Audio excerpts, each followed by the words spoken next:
Selamat siang pemirsa, saya Kina Sution kembali hadir menemani Anda dalam Sumut hari ini siang. Siang ini kami telah merangkum sejumlah informasi terkini di antaranya.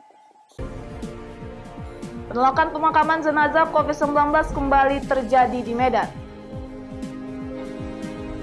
Diduga arus pendek listrik, satu unit rumah terbakar di Labuan Batu Selatan. Seorang jurnalis di Medan sediakan pojok belajar gratis untuk belajar daring. Selain cuplikan berita tadi, kami juga akan menghadirkan beragam informasi lainnya. Pemirsa, kita jelang Sumut hari ini siang selengkapnya.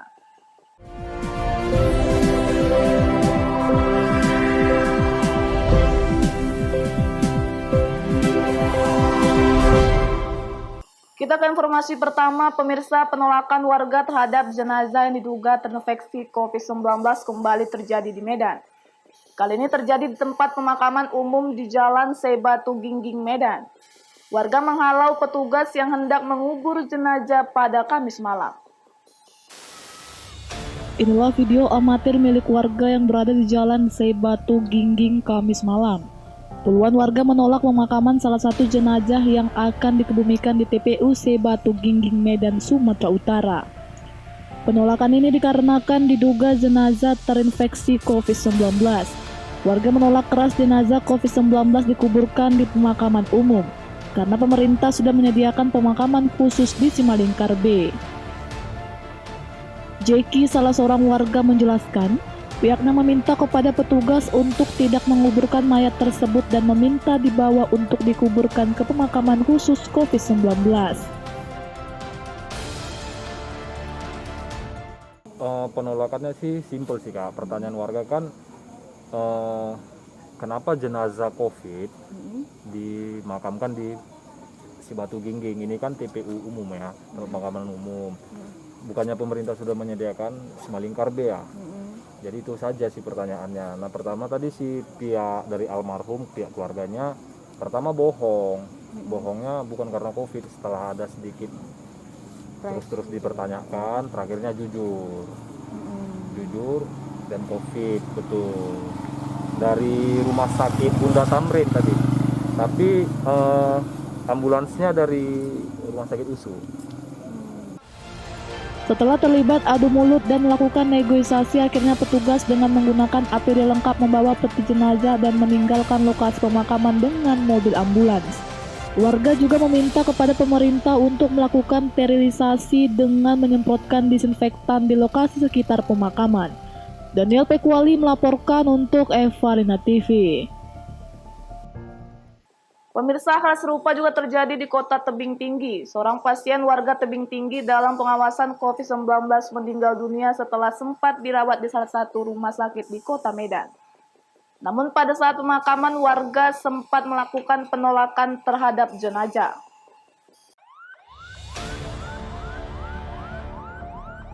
Puluhan warga yang tinggal di sekitar pemakaman di Kelurahan Tebing Tinggi, Kecamatan Padang Hilir, Tebing Tinggi, memprotes rencana pemakaman jenazah yang terkonfirmasi positif COVID-19. Aksi protes ini dilakukan warga setelah mobil ambulans tiba di lokasi pemakaman. Suasana nyaris ricuh terjadi antara petugas pemakaman dan sejumlah warga. Namun pemakaman jenazah tetap dilakukan oleh petugas gugus tugas percepatan penanganan COVID-19 Tebing Tinggi. Camat Padang Hilir Ramadan Pulungan mengatakan, pasien meninggal terkonfirmasi positif COVID-19 sesuai hasil uji PCR swab. Jenazah juga dimakamkan di lokasi yang sudah disepakati oleh pemerintah dan dilaksanakan sesuai protokol kesehatan. Ia juga mengatakan atas penolakan warga, pihak pemerintah sudah berupaya memberikan penjelasan. Salah satu warga kita, warga Kota Tebing Tinggi, yang hasil tes PCR swab tes positif COVID-19 dan dapat info kita meninggal dunia. Maka daripada itu, sesuai dengan protokol kesehatan yang telah ada, akan kita lakukan pemakaman sesuai dengan protokol kesehatan. Seperti yang sudah disepakati bersama dengan pihak pemerintah kota dan instansi terkait, bahwa untuk pemakaman COVID-19 ini, untuk Kota Tebing Tinggi itu dilaksanakan di daerah kelurahan kita, daerah Sungai Segiling, Kelurahan Tebing Tinggi, Kecamatan Padang Hilir. Sebenarnya ya, karena ya itu tadilah masyarakat mungkin yang masih adalah yang agak keberatan, tapi sudah kita jelaskan, sudah kita berikan informasi, sudah dapat dipahami lah oleh masyarakat sekitar.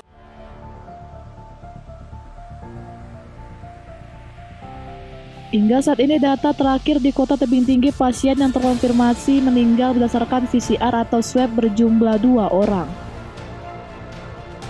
Alex Garingging melaporkan untuk Evarina TV.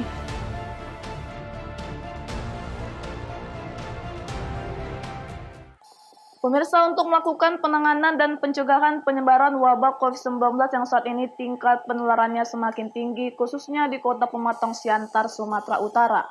Wali Kota Pematang Siantar mengeluarkan Peraturan Wali Kota Perwal Nomor 19 Tahun 2020 tentang pencegahan dan penanganan COVID-19.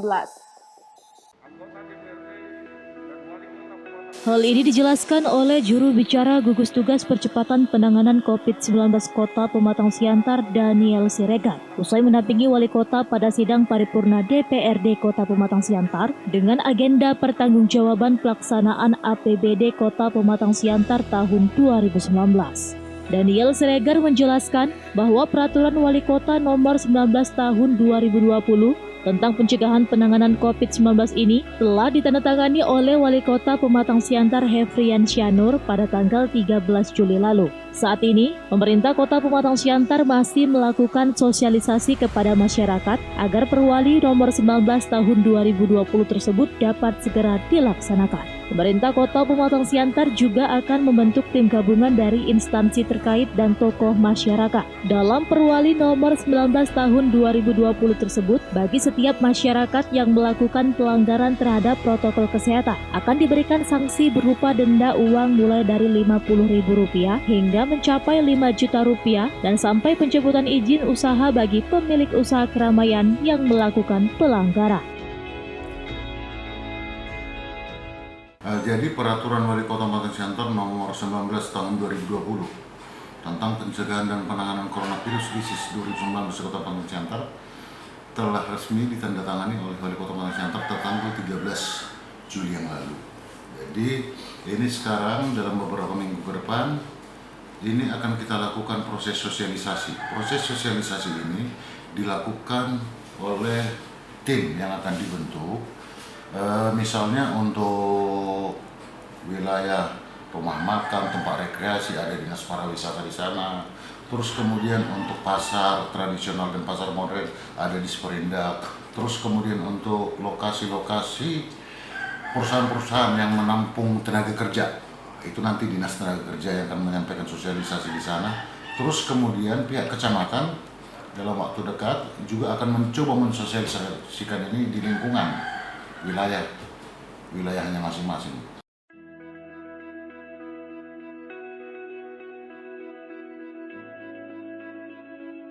Hal ini dilakukan agar masyarakat Kota Pematang Siantar dapat menegakkan aturan dan menjalankan protokol kesehatan sebagai upaya memutus penyebaran COVID-19.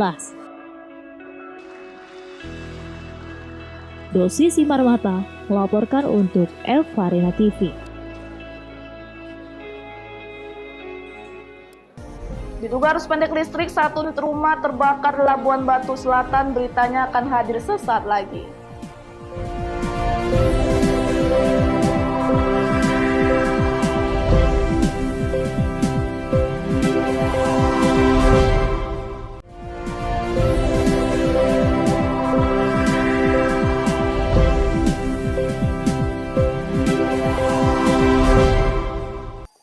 Terima kasih masih bersama kami, pemirsa. Diduga karena arus pendek listrik, 1 unit rumah di Jalan Masjid Kota Pinang ludes terbakar. Tidak ada korban jiwa dalam peristiwa ini, namun kerugian ditaksir mencapai ratusan juta rupiah.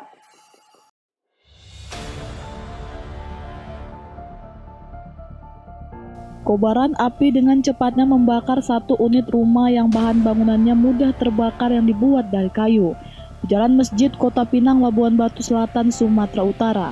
Kencangnya angin membuat warga sekitar menjadi panik. Lokasi kebakaran berada di pemukiman padat penduduk sehingga hampir merembet ke rumah warga lainnya. Beruntung api dapat dipadamkan selama kurang lebih 1 jam setelah 4 mobil pemadam kebakaran Pemkab Labuan Batu Selatan dengan sigap datang ke lokasi. Kepala Bidang Damkar Labuan Batu Selatan Ismail Fahmi menyebutkan, api diduga berasal dari arus pendek listrik yang berada di bagian belakang rumah.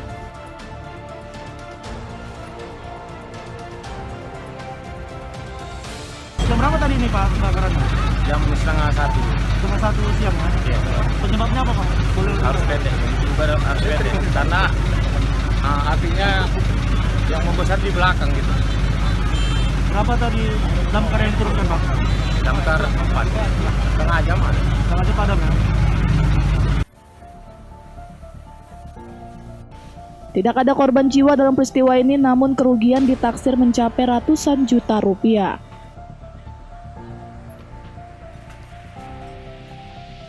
Ucok Sitorus melaporkan untuk Evarina TV.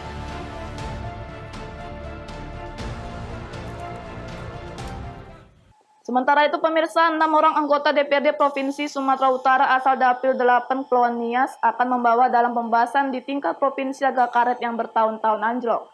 Karena anjloknya harga karet dikhawatirkan mendongkrak angka kemiskinan di Kepulauan Nias. Keluhan harga karet yang anjlok dimunculkan oleh salah satu di antara 6 orang anggota DPRD Provinsi Sumatera Utara asal Dapil 8 Kepulauan Nias di saat melakukan kunjungan kerja bersama Ketua DPRD Sumatera Utara di Aula Pendopo Bupati Kabupaten Nias Utara. Saat ini harga karet di Kepulauan Nias paling tinggi Rp4.000 per kilogram, dikhawatirkan akan semakin mendongkrak angka kemiskinan di Pulau Nias. Bertahun-tahun harga karet anjlok tidak sebanding terhadap pengeluaran masyarakat sehari-hari, sehingga menjadi keluhan masyarakat khususnya petani karet. Meski demikian, Ketua DPRD Provinsi Sumatera Utara Baskami Ginting bersama 6 orang anggota DPRD Provinsi Sumatera Utara asal Kepulauan Nias tetap berupaya dan juga akan membawa keluhan petani karet di Nias Utara untuk dibahas di tingkat provinsi. Kita nanti minta ke semua kawan-kawan semua yang anggota Dewan Dapil sini membawakan semua aspirasi Nias ke Banggar. Nah, jadi kita di Banggar kita bicarakan. Nah, jadi yang mana yang paling emergensi, yang sangat penting, kita utamakan untuk kita berikan. Iya, khusus dalam hal perekonomian tadi Pak, itu anjloknya harga karet, seperti apa komitmen terkait secara lembaga nanti ini bisa mengawal supaya meningkat harga karet ini? Itu sudah kita bicarakan di Komisi B. Nah, tadi kan diterangkan oleh kawan kita lagi undang untuk supaya ini seragamkan semua harga karet ini, jangan anjlok kali. Permasalahannya seperti apa? Sekarang lagi kita bicarakan sama mereka, karena ini kan COVID ini, kita tidak bisa ekspor. Semua tertahan semua di sini. Jadi yang beli pun nggak ada. Nah, jadi mau kita nanti supaya diseragamkan semua, supaya nanti bisa harga ditingkatkan kembali lah. Supaya masyarakat sekarang mengeluh semua masalah ini. Seluruh Sumatera Utara mengeluh sama masyarakat soal harga karet ini. Hugo Manozega melaporkan untuk Evarina TV. Kita beralih ke informasi lainnya, pemirsa. Rumah Sakit Darurat Fasilitas Khusus COVID-19 Kabupaten Simalungun kembali memulangkan 6 orang pasien sembuh positif COVID-19 hasil pemeriksaan 2 kali swab. 3 diantaranya warga Kabupaten Simalungun dan 3 pasien lainnya merupakan warga Kota Pematang Siantar. Pasien sembuh positif COVID-19 hasil swab di Rumah Sakit Darurat Fasilitas Khusus COVID-19 Simalungun, Sumatera Utara kembali bertambah 6 orang. 3 pasien merupakan warga Kabupaten Simalungun dan 3 lainnya merupakan warga Kota Pematang Siantar. 6 orang pasien tersebut dipulangkan setelah menjalani pemeriksaan tes swab 2 kali dengan hasil negatif dengan masa perawatan kurang lebih selama 16 hari di Rumah Sakit Darurat Fasilitas Khusus COVID-19 di Batu 20. Proses pemulangan pasien diberangkatkan oleh pelaksana tugas Direktur Rumah Sakit Jan Mauresdo Purba dan Wakil Direktur Rumah Sakit Alpian Dendri Saragi bersama petugas medis pada Kamis sore 23 Juli 2020. Pemulangan pasien ditandai dengan pemberian surat sembuh, bingkisan, dan penyematan hiau. Baik, kita pada hari ini juga mengembalikan 6 orang pasien yang COVID positif dan sesudah uji swab 2 kali berturut-turut negatif. Asal dari pasien kita pada hari ini yang sembuh itu ada 3 dari Siantar, yaitu dari warga Rindam yang mungkin suaminya pekerja di Rindam. 3 lagi adalah warga Simalungun, 1 dari Huta 3 Bukit Sopa ya, Naga Sopa dari Banjaruluan, 2 lagi dari Kecamatan Siantar. Rata-rata mereka sekali ini antara 14 sampai 16 hari rawatan. Dengan adanya penambahan ini, maka total jumlah pasien sembuh COVID-19 di Kabupaten Simalungun pada Kamis tanggal 23 Juli 2020 berjumlah 67 orang. Saat ini jumlah pasien COVID-19 yang masih menjalani perawatan di Rumah Sakit Darurat Fasilitas Khusus COVID-19 berjumlah 30 orang. Dosis Marmata melaporkan untuk Evarina TV. Pemirsa Sumut hari ini akan kembali dengan informasi menarik lainnya, tetaplah bersama kami.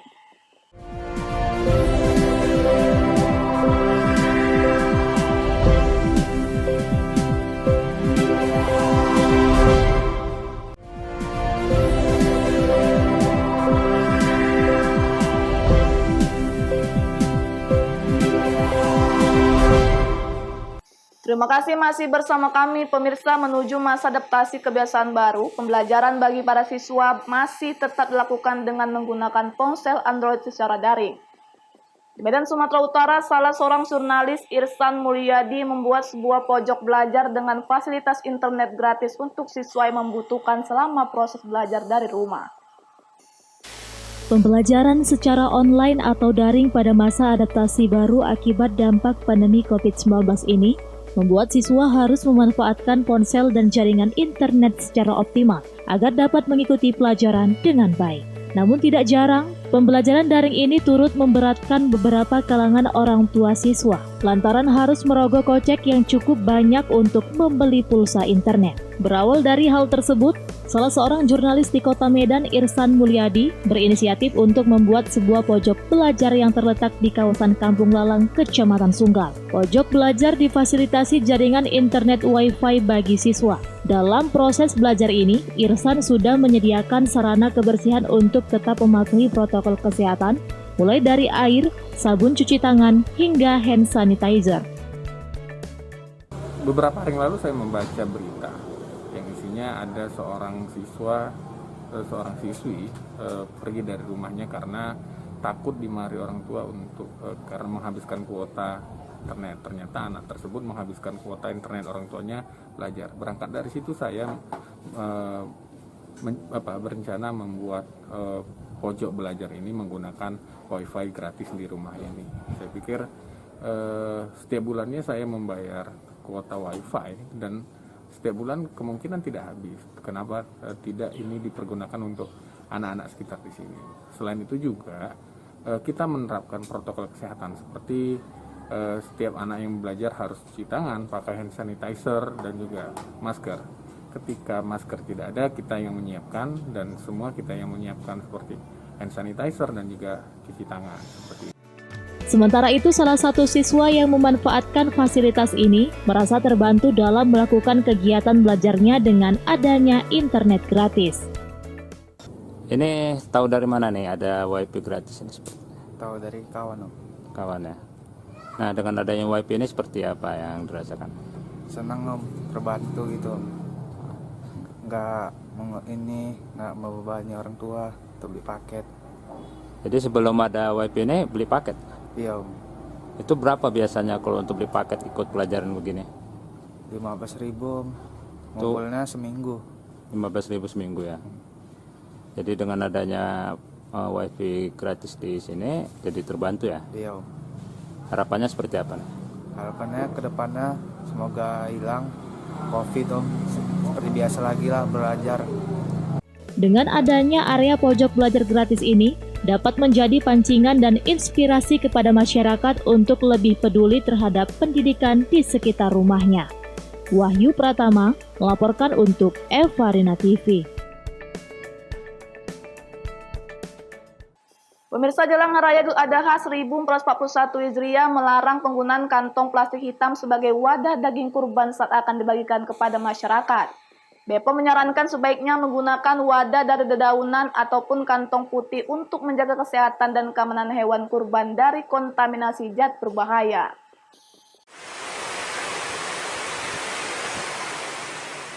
Balai Pengawasan Obat dan Makanan BPOM Kendari melarang penggunaan kantong plastik hitam sebagai wadah daging kurban saat dibagikan kepada masyarakat pada Hari Raya Idul Adha nanti. Pasalnya kantong plastik hitam merupakan hasil dari daur ulang yang tidak diketahui asal jenis limbah digunakan. Sehingga untuk kesehatan maupun keamanan dari bakteri dan zat berbahaya tidak terjamin.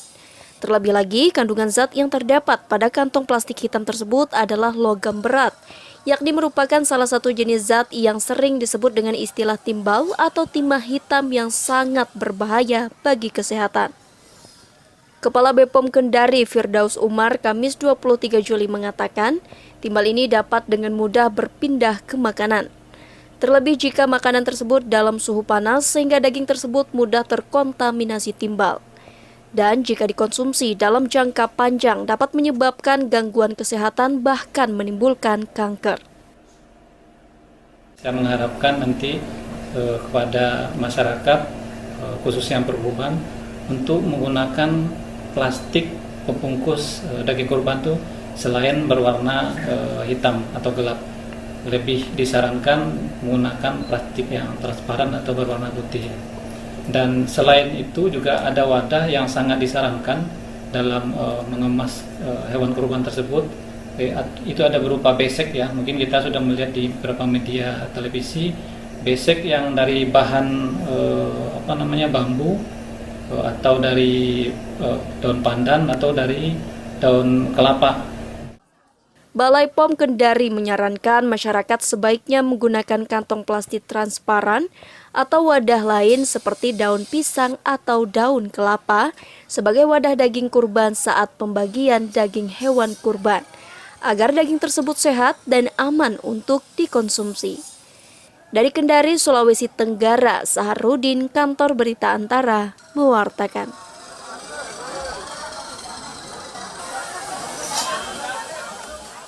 Pemirsa, informasi tadi sekaligus mengakhiri pertemuan kita dalam Sumut hari ini siang. Saya Kina Sution, mewakili kerabat kerja yang bertugas pamit undur diri dari hadapan Anda. Terima kasih atas kebersamaan Anda dan sampai jumpa.